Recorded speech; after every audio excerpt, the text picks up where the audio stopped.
बिस्मिल्लाहिर्रहमानिर्रहीम। अस्सलाम वालेकुम। नाइमरोज़ टीवी मुबारक जवेद आपकी खिदमत में हाजिर है। नाजरीन, आज बहुत ही प्यारी शख्सियत सरफराज नवाज साहब हमारे साथ हैं और ये माशाल्लाह सियासत को भी समझती हैं, क्रिकेट को भी समझती हैं। मैंने कहा पूछते हैं पाकिस्तान के हालात किस तरफ जा रहे हैं, क्योंकि आप देख रहे हैं आए दिन नए नए केस सामने आ रहे हैं।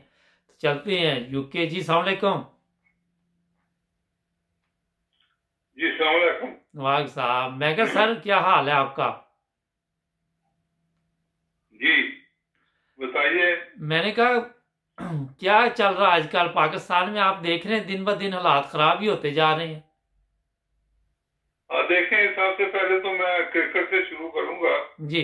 कि 2 रोज पहले, कुछ रोज पहले, ये 3-4 पाकिस्तान के कैप्टन इमरान खान के पास गए थे और चेयरमैन क्रिकेट बोर्ड भी और चीफ एग्जीक्यूटिव भी। जी। लेकिन इमरान खान ने लगता है कि इनको झाड़ पूंछ के वापस भेज दिया है कि अदारों की बात ना करो, जो मैंने कहा हुआ है उससे 1 इंच इधर उधर नहीं होना। और हम्म। बेशक जो पुराने क्रिकेटर हैं, 2,500-3,000 बेरोजगार होते हैं, उनके घर वाले के चूल्हे बंद होते हैं, मुझे नहीं परवाह। मैंने जो कहा है उस तरह करो, और जो टीमें 2 बनी हुई हैं डोमेस्टिक की, और उसी तरह आप खेलोगे। और ये कानपुर के बातें उनको वापस भेज दिया। तो अब हालात ये हैं कि जो लोगों को उम्मीद थी कि शायद कुछ इमरान खान लचक दिखाएंगे कि अदारों को दोबारा बहाल करने का, लेकिन वो कुछ नहीं हुआ। और एक हठधर्मी उसने अपना की है, क्योंकि ये मशहूर था यू टर्न करने पे, लेकिन क्रिकेट में इसने यू टर्न नहीं किया। जी। तो बाकी हालात तो आपको पता है कि उसने पूरे मुल्क में अपने आदमी बिछाए हुए हैं, और जिनको जॉब भी दिए हुए हैं, और जिनको अपना ये जो कुछ चीजें करनी है, खरीदो फरोश, वो उनको लगाया हुआ है, और वो करप्शन कर रहे हैं। और ये तो सारा मशहूर हो गया है कि जितनी करप्शन इमरान खान के जमाने में है, आज तक पाकिस्तान में इतनी करप्शन नहीं हुई। और इसका इमरान खान को इल्म है, सारा नॉलेज है, करप्शन है। इसके बाद 17 एजेंसियां पाकिस्तान में बताने के लिए कि मुल्क में क्या हो रहा है, तो क्या इसको नहीं पता? और ये लोगों को ऐसे तमाचा बनाया हुआ है कि मैं बड़ा ईमानदार हूँ, और मुझे बताएं कि मैंने कौन सी करप्शन की है। भाई आपने तो करप्शन करवाई है, तो करप्शन करवाने वाला भी उससे ज्यादा अपना, मैं कहूँगा कि जिम्मेदार है, और बजाय के करप्शन करे। जी अच्छा, ये पाकिस्तानी पुलिस क्या क्या रोल है जनाब? देखें आए दिन आप देखते हैं कि बेशुमार रेप के केस बढ़ रहे हैं, जराइम बढ़ रहे हैं और पुलिस मुलव्वस है। ये क्यों नहीं ठीक हो रही? देखें, पाकिस्तान की जो पुलिस है उसमें मैं कहूँगा कि 70-80% पुलिस वाले जो हैं ये खुद मुजरिमों को प्रमोट करते हैं, और फिर ये पैसा कमाते हैं मिलके। हम्म। एक पाकिस्तान में जो करप्शन का मामला बन गया है कि लोग भी करप्शन कर रहे हैं, और अदारे भी, ब्यूरोक्रेट भी, और हर तरफ करप्शन है। तो फिर पुलिस वाले भी मिल जाते हैं कि हम किस तरह करप्शन करनी है। इन्होंने अपने आदमी बदमाश भी पाले हुए हैं, इन्होंने अपना चोर भी पाले हुए हैं, और दहशतगर्द भी इनके नॉलेज में होते हैं। और ये सारी चीजें जो हो रही हैं, और उसके बाद बच्चों से या औरतों से जो जुल्म हो रहा है, और उनकी जो इज्जतें लूटी जा रही हैं, ये भी इनका सारा मिलके है। क्योंकि मैं कहता हूँ कि इसके ऊपर अगर पुलिस ही हमारी सख्ती करे तो काम आगे नहीं बढ़ सकता। दूसरा, अब ये जो रोजाना इनकी मीटिंगें होती हैं, जैनब का केस कर लें, 1 साल पहले की बात है। जी। उसके बाद उन्होंने कानून बनाए हैं, वो कानून कहाँ गए? उसके मुताबिक, कानून के मुताबिक कुछ भी नहीं हो रहा। और उसके बाद जो ये मोटरवे पे मामला हुआ है, जो French Pakistani born French passport holder और बच्चे इधर आए हुए थे, उसके साथ जो ज्यादती हुई है, और ये पुलिस देखें कैसे तमाशा कर रही है कि ये हमने मुलजम पकड़ लिए हैं, ये हो गया। वो आबद अभी तक पकड़े नहीं गया। जी। और दूसरे जो पकड़े भी गए हैं वो खुद चल के पुलिस स्टेशन गए हैं अपने आप को पेश करने। तो ये पुलिस ऐसे ही अपना वो ले रही है अपना एडवांटेज के ही हमने पकड़े। ये पंजाब पुलिस भी बेकार है और उनका सीपीओ जो है उसके मुताबिक तो पार्लियामेंट के अंदर कहा गया है कि ये करप्ट है, इसकी प्रमोशनें नहीं हुई, इसको अपना डिमोट कर दिया गया। और उसी तरह आईजी पंजाब भी इसी तरह है। ये अब अपने लोगों को लगा के जो लोकल बॉडीज के अगर इलेक्शन होंगे तो 2 नंबर ही करवाएंगे और इलेक्शन जीतने में। तो इस तरह के अब लोग अपॉइंट किए जा रहे हैं। दूसरा, अब इनको जो अभी पार्लियामेंट में कानून पास किए हैं उसमें भी अपोजिशन कहती है कि जो गिनती है स्पीकर ने गलत की है और हमारे लोग ज्यादा थे अपोजिशन के और गवर्नमेंट के जो लोग थे वो कम थे वोट डालने वाले। तो ये चीजें अब इस तरह की चल पड़ी हैं। अब तो देखो मियां नवाज शरीफ भी मैदान में आ गया है। जो एपीसी कल होगी उसमें वाजे हो जाएगा कि क्या तकरीरें होती हैं और लाएमल क्या बनाते हैं। मौलाना फजलुर रहमान साहब कहते हैं कि तमाम पार्टियों पे इस्तीफे दें। इस्तीफे तो मेरा ख्याल है कि ये देने में अभी डरते हैं, लेकिन मामला जब ही चलेगा कि इस्तीफे होंगे तो एस्टेब्लिशमेंट भी इंसान बनेगी, वरना तो एस्टेब्लिशमेंट लोगों को देखे 32 आदमी अपोजिशन के नहीं पहुंचे कुछ दिन पहले ये जो वोटिंग हुई है और एस्टेब्लिशमेंट ने उनको रोक दिया था कि आपने घरों से नहीं निकलना और पार्लियामेंट में नहीं पहुंचना। तो ये सारी चीजें चल रही हैं। इससे तो इमरान को क्या मुल्क को भी नुकसान हो रहा है और इमरान की ऐसे जो उसकी मुद्दत अननेसेसरी बढ़ा रहे हैं। हालांकि तो भाई कर चुका है, महंगाई हो चुकी है और करप्शन के अलावा जो बच्चों से औरतों से ज्यादती हो रही है इसका सब देखे ना कि ये मुल्क में हो क्या गया है एकदम कि कोई कोई मामला ही नहीं है, कोई किसी की रीच ही नहीं है कि कोई अपना पुलिस की या हुकूमत की कोई किसी को मानता ही नहीं है। जो मर्जी में कर रहे हैं और जो ताकतवर है उसके खिलाफ कोई बोलता नहीं है। तो ये तो अब मुल्क में तो मेरा ख्याल अफरा तफरी का मामला आ गया है। और ऊपर से ये दूसरा जो अपना एक नई लहर आ गई है।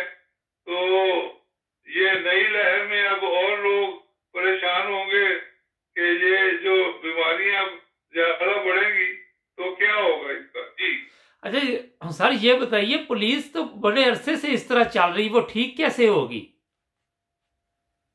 देखें, पुलिस में तो मेरा ख्याल है कि 60-70% आदमियों को फारिग करना पड़ेगा या फिर पुलिस के ऊपर कोई आदमी, मेरा तो ख्याल है कि कोई ईमानदार फौजी को साथ लगाएं ताकि वो इनकी देखे कि ये कहाँ करप्ट करते हैं। और ये सारा जो SHOs हैं या ASI हैं ये बिगड़े तिगड़े अब हो गए हैं। इनको तो अब पता है कि हम पैसे बनाने हैं।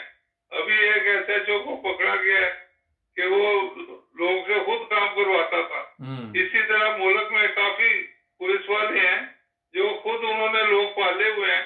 तो अब क्या करेंगे? रोजाना पुलिस वाले पकड़े जाते हैं कि ये इसमें पुलिस इन्वॉल्व है। अब जो ये केस हुआ है ये मोटरवे का औरत के साथ, इसमें पुलिस वाले डेफिनेट इन्वॉल्व है कि उतनी देर तक पुलिस जाती नहीं है जितनी देर तक वो अपना जो आदमी है अपना काम मुकम्मल नहीं कर लेते। और जब मुकम्मल करते हैं तो पुलिस पहुंचती है और वो फिर पुलिस फायरिंग कर रही है, सायरन बजा रही है, इशारा दे रही है कि भाग जाओ, हम आ गए हैं। और तो फिर 3 दिन के बाद 4 दिन के बाद कि जी वो बहुत बड़ी वहाँ कमाद उगा हुआ है और वो फसल उगी हुई है। फिर उसके 4 दिन के बाद कि जी मुजरिम इधर ही है, अभी उसको 2 दिन घेरा डाल के तलाश करते रहे हैं। ये तो इनकी अकल है। तो उस दिन वो कहते हैं हम गए हैं तो भागे। अगर देखा है भागे हैं, आपके पास हेलीकॉप्टर है, आपके पास गाड़ियां हैं, आप चारों तरफ से घेरा डालें उसी दिन जब जो आप कह रहे हैं कि भाग गया है। तो पड़ी के भैंस, अब ये सवाल पैदा हुआ जी। अच्छा ये बताइए, ये कहते 300 पुलिस वालों ने घेरा डाला है, तो मेरे ख्याल में तो किसी पुलिस वाले ने उसको इतला दे दी कि भाग जाओ यहाँ से। नहीं जी, कोई पता नहीं, पुलिस वाला वो खुद ही उसको वर्दी दिलवा दी हो, ये हमारे साथ ही है, उसको कहो कि इधर छुप जाओ और बाद में निकल जाना। तो कोई पुलिस का तो अब अतवार रह नहीं गया ना जी। तो उसको अब उसकी तस्वीरें डाल रहे हैं कि जी अब इसकी दाढ़ी होगी, इसकी मूछें नहीं होंगी, ये क्लीन शेव हो सकता है। तो मुख्तलिफ ये 5-6 फोटो टीवी के ऊपर दिखा रहे हैं। ऐसे वो आई वॉश करने के लिए पुलिस भी अपना तमाशा कर रही है जी। अच्छा, आपके ख्याल में जब ये मुजरिम पुलिस पालती है तो बाद में ये पुलिस मुकाबले में मार भी देते हैं इन लोगों को? ये पहले चलता रहा है, पुलिस मुकाबले में मारते रहे हैं। अब मेरा ख्याल है कि इनको कुछ समझ आई है कि पुलिस मुकाबले में अगर मारेंगे तो लोग एतराज करेंगे कि मारा क्यों है। उससे तो इंफॉर्मेशन लेनी चाहिए थी आपको कि इसके साथी और कौन कौन है, और वो इंफॉर्मेशन लेके और ये जो मुजरिम है इनकी तह तक जाना चाहिए कि आगे इनके बैकिंग के ऊपर कौन है। तो इसलिए अब ये घबरा गए हैं कि पुलिस मुकाबला अच्छा नहीं करते इस वजह से जी। अच्छा, 16 मुकदमात थे उस बंदे पे और वो संगीन। अब आप ये कैसे कर सकते हैं कि हर मुकदमे में उसकी जमानत हो जाए? बस ये देखें, पैसा चलता है, उसके बाद इनकी बैकिंग के ऊपर पुलिस खुद भी होती है और दूसरे लोग भी।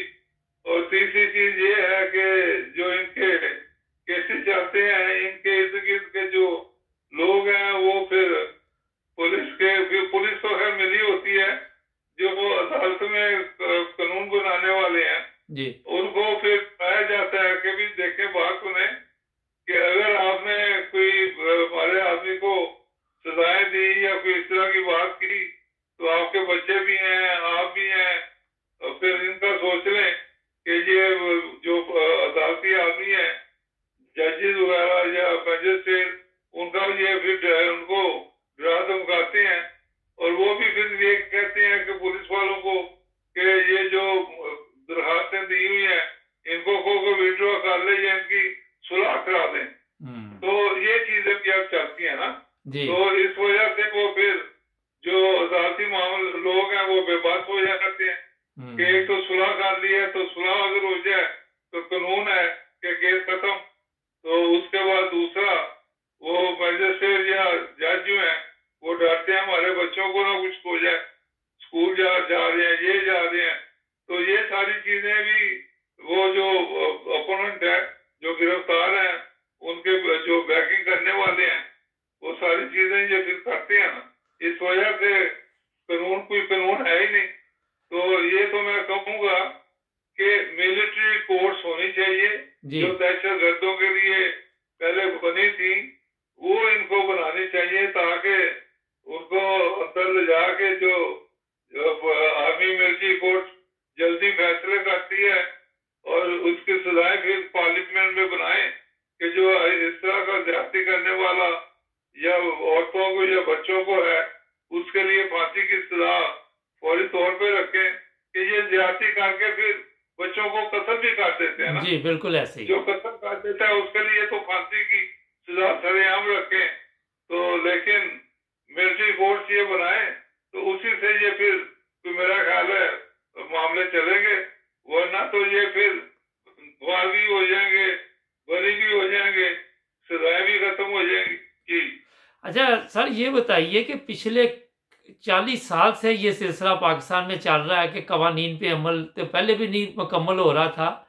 अब ये कहते हैं जी नए कवानीन बनाएंगे, मगर अमल का मसला है ना वहां पे। तो नए कवानीन अगर बनाने होते तो बन चुके होते। अब इमरान खान जी मैं ये कर दूंगा, वो कर दूंगा, आसमान से तारे तोड़ के ला दूंगा अवाम को, तो ना तो तारा तोड़ के लाया और ना ही अवाम की उनको सुख पहुंचाया। जितना नुकसान, दुख और तबाही अवाम की इमरान खान ने पहुंचाई है, अब अब ये सोचना पड़ेगा कि इससे ज्यादा तो भाई कैसे कोई और आएगा कुछ आएगा। तो ये मैं कहता हूँ कि वैसे तो मैं कहता हूँ कि अगर पाक फौज इससे हाथ उठा ले तो इसको तो फौरी तौर पे ये बेबस हो जाएगा और अपोजिशन वाले इसके ऊपर अज़्म एतमाद भी कर देंगे और इन हाउस चेंज आ जाएगी। ये 32 जो आदमी नहीं गए थे, ये अगर जाते तो सरेआम वोट ज्यादा हो जाते इनके अपोजिशन के, तो वो तो फिर एक इखलाकी मामला था कि इमरान को इस्तीफा देना पड़ना था। लेकिन अभी मेरा ख्याल है पाक फौज नहीं चाहती, एस्टेब्लिशमेंट वो चाहती है कि अभी कुछ दिन इमरान से गुजारें और इसको मजीद थोड़ा एक्सपोज किया जाए। अब इमरान नवाज शरीफ साहब भी मैदान में आ रहे हैं, तो आप देखें आइंदा क्या होता है। अच्छा, नवाज शरीफ साहब को तो इश्तिहारी मुजरिम करार दे दिया पाकिस्तान में सर। और नहीं, ये नवाज शरीफ को कोई मुजरिम ये जो मर्जी करार देते रहे। लाहौर हाई कोर्ट ने जमानत दी थी कि आप इलाज कराएं, इलाज कराने के बाद जब आप ठीक होंगे तो वापस आए। अब बाकी कोर्टें जो भी कर रही हैं तो उनकी मर्जी है, लेकिन बेसिकली तो जो इधर लंदन इंग्लैंड में भेजा गया है वो इलाज के लिए भेजा गया है। अब डॉक्टर कहते हैं कि ये ठीक नहीं है तो अभी इसको ट्रेवल नहीं करना, तो ये डॉक्टर की इन मुल्कों में सबसे अहम बात मानी जाती है। वहां जब पाकिस्तान से भी यहाँ नवाज शरीफ हम इंग्लैंड आए हैं, डॉक्टरों की एडवाइस के ऊपर ही आए हैं ना। वो तो इमरान का अब रोना पड़ा हुआ है कि जी मैंने गलती कर ली, इसको भेज दिया। तो भाई गलती कर ली है तो फिर अब डॉक्टरों की माने जो यहाँ पे इंग्लैंड में डॉक्टर मशवरा दे रहे हैं कि इसका भी इलाज होना है, क्योंकि बीच में कोरोना आ गया था 6-8 माह, तो कोरोना में चले गए कि उसके दौरान तो किसी का इस तरह का इलाज वो करते भी नहीं रहे, तो वैसे भी रिस्क नहीं लेना चाहिए था। तो अब कोरोना फिर दोबारा एक लहर आ गई है कोरोना की इंग्लैंड में, तो फिर मेरा ख्याल है कि ये पाबंदियां लगा दी हैं कि लोग आपस में घरों में नहीं जा सकते, उसके बाद 6 से ज्यादा लोग इकट्ठे नहीं हो सकते। और मेरा ख्याल है कि आज तो आप चंद दिनों में और देखेंगे कि स्वेर मामला हो गया है। और अभी तो मेरा ख्याल है कि प्राइम मिनिस्टर इंग्लैंड में जो इन्होंने अभी कहा है कि शायद हमें रेस्टोरेंट और पब्स वगैरह भी बंद करनी पड़े। जी बिल्कुल। तो इसका मतलब है कि लहर काफी जोर से कोरोना की आ रही है और तमाम यूरोप में आ गई है। तो उस वजह से मेरा ख्याल है कि मियां साहब का इलाज और आगे हो जाएगा। और ये अदालतें जो इस तरह की चीजों को बगैर देखे बयान दे रही है, इश्तिहारी करती है, ये अभी मेरा ख्याल है इंतजार करना चाहिए था। जी अच्छा, ये कहते हैं कि मियां नवाज शरीफ बाहर फिरते हैं, सैर कर रहे हैं और पिकनिक मना रहे हैं, बकौल उनके ये बीमार है ही नहीं। देखें, अगर आपको हार्ट की प्रॉब्लम है, मैंने खुद स्टंट डलवाए थे, स्टंट डलवाने के बाद तो डॉक्टर कहते हैं वॉक करें। तो अगर मियां साहब थोड़ी बहुत वॉक करते हैं तो उससे हार्ट की बेहतरी होती है, कोई बुरी तो नहीं है। मियां साहब कोई जॉगिंग तो नहीं कर रहे, जॉगिंग नुकसानदेह है, या बहुत लंबी ब्रिस्क वॉक करें। अब आदमी घर में बैठा बैठा क्या करेगा? अगर कॉर्नर शॉप पे जाके चाय कॉफी पी लेता है तो गाड़ी में जाना है तो गाड़ी में निकल के सामने बैठ जाना है। तो ये इशू ऐसे ही बना रहे हैं कि मियां साहब चाय पीने क्यों गए, मियां साहब वॉक कर रहे हैं, हाइड पार्क क्यों गए, फलानी जगह क्यों गए। वे हाइड पार्क में अगर गए भी हैं तो सुबह दोपहर के वक्त गए हैं, वहाँ मौसम भी बेहतर है और फिर पोल्यूशन भी नहीं, और उसके बाद फिर वहाँ ताजी हवा में ऑक्सीजन भी आदमी के लिए बेहतर है। तो ये चीजें नहीं सोचते, ये इशू क्रिएट करते हैं, खामखा इशू क्रिएट करने के लिए ऐसे बहाने ढूंढते हैं कि ये वॉक कर रहे हैं, लंदन वो कॉफी शॉप पे बैठे हुए हैं, फोटो उतार के अखबार में दे दी। ये ऐसे छोटी छोटी बचगाना बातें हैं, इन पूरी बातें क्या है जी। अच्छा, आपके ख्याल में नून लीग का आपस में एक है क्या? सुना है कि आपस में इनके कोई इख्तलाफात बहुत खुल के सामने आ गए हैं, शहबाज शरीफ के और मरियम नवाज के। नहीं, मेरा ख्याल है कि जो APC अब बन रही है ये काफी मजबूत बनेगी, क्योंकि इसमें अब मियां साहब नवाजी साहब ने भी हाँ कर दिया है, बिलावल साहब भी शरीक हो रहे हैं, उसके बाद आज जरदारी साहब ने भी हाँ कर दिया कि वो भी टेलीफोन के ऊपर ये अपना खिताब करेंगे और मियां साहब लंदन से करेंगे। तो अब शहबाज शरीफ साहब का जो हाँ ना करने का मामला था वो काफी हद तक पीछे चला गया है, और उसके बाद मियां साहब की बेटी जो है मरियम, वो भी अपना आज वो APC में शरीक हो रही है। अब वो भी मेरा ख्याल है कुछ ना कुछ खिताब करेंगी। तो ये अब तमाम एक स्टेज पे आ गए हैं, और उसमें अब एक चीज है कि जो ये कह रहे मौलाना साहब, तो वो कहते हैं जी इस्तीफे दें साहब। तो अब देखें इस्तीफों की बात किस हद तक जाती है। फजलुर रहमान का जो डिमांड है, तो या भी ये ऐसे चाहते हैं, या मेरा ख्याल है कि एस्टेब्लिशमेंट से कुछ इशारे का भी इंतजार करेंगे। तो देखें अब APC का हुक्म क्या आता है 20 तारीख को जो है जी। अच्छा सर, बिलावल की बात आपने की, सिंध में काफी अरसे से आपको पता है इनकी हुकूमत है, मगर आज तक काम तो वहां कोई भी नहीं हुआ। लूटमार तो सबसे ज्यादा सिंध में चल रही है। बस जी, या पैसा जेब में डाल लें या काम करवा लें। सिंध में तो एक आदमी थोड़ा है जिसके हाथ लगते हैं वो ही अपना लूट के ले जाता है जी। और ये तो बात ठीक है कि 10 साल से इनकी सिंध में हुकूमत आ रही है या इससे भी ज्यादा है जी। तो वो सारे पैसे कहाँ गए।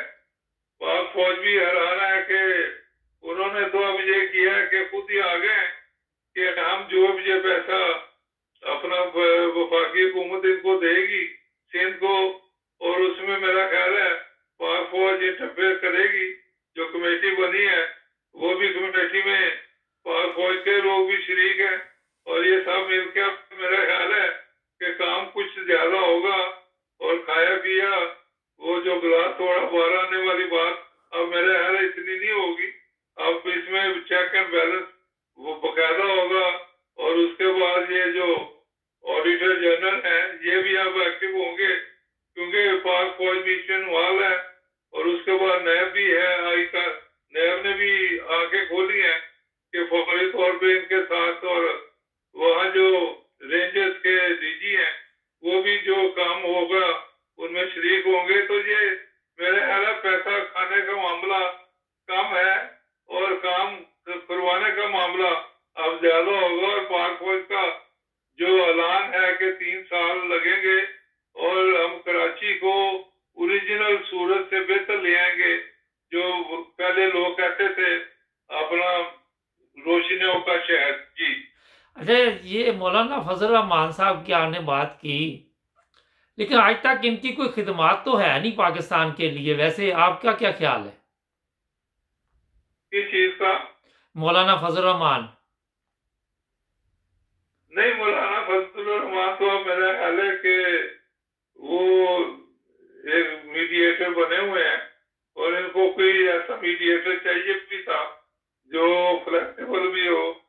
इससे पहले फजल रहमान साहब ने जो एक किया था जितने में लाखों लोग आए थे, और इतने मेरा ख्याल है इस्लामाबाद में आज तक इतना लोग नहीं देखा गया जो ये पहला जलसा हुआ है। तो कई दिन वहां रहे हैं। तो ये मैं कहूंगा कि अब वो उस वक्त तो जो भी हो गया खैर वो बात पुरानी है। अब मेरा ख्याल है कि नई बात ये कुछ सोचेंगे कि क्या करना है। और उस वक्त तो देखें पीपल्स पार्टी और नून लीग ये पीछे पीछे दबे दुबे इधर उधर ही हो गए, और ये मौलाना फजल रहमान का सिंगल हैंडल शो हुआ है। और अब मेरा ख्याल है अगर नून और पीपल्स पार्टी बीच में शरीक होंगे तो उससे बड़ा मेरा ख्याल है शो हो सकता है। और उसमें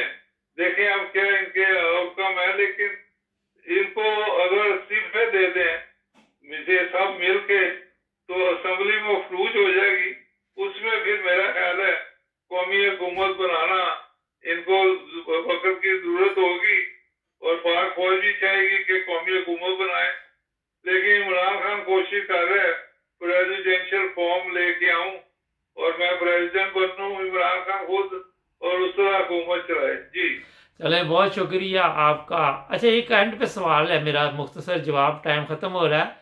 पाकिस्तान में मजहब और सियासत को मिक्स करने से आपके ख्याल में पाकिस्तान को नुकसान हुआ? नहीं, देखेंगे मजहब के मामले में मैं तो नहीं आना चाहता, क्योंकि हर मौलवी की अपनी राग है। कोई किसी मजहब में भी इन्होंने बेशुमार मजहब बनाए हुए हैं। कोई अपना किसी सुन्नी है, कोई शिया है, कोई और है, कोई कई, मेरा ख्याल है ये जमातें बनी हुई हैं और एक दूसरे के खिलाफ ये बातें करते रहते हैं। इस तरह की चीजें नहीं होनी चाहिए। बस ठीक है, जिसका जो मजहब जिस नजरिए से कोई जा रहा है वो अपने नजरिए से चलता फिरे, आपको क्या किसी से लगे। अल्लाह ने हिसाब लेना है, अल्लाह ने जवाब लेना है। बहुत बहुत शुक्रिया सर आपका। इंशाल्लाह आपसे फिर भी प्रोग्राम रहेंगे। नाजरीन, हमारे चैनल को सब्सक्राइब करें। वक्त खत्म हो रहा है, जुड़ जाए नाइम ब्रदर्स टीवी के साथ। मिलेगा अगले प्रोग्राम में। अल्लाह हाफिज। बहुत शुक्रिया जी, अल्लाह हाफिज।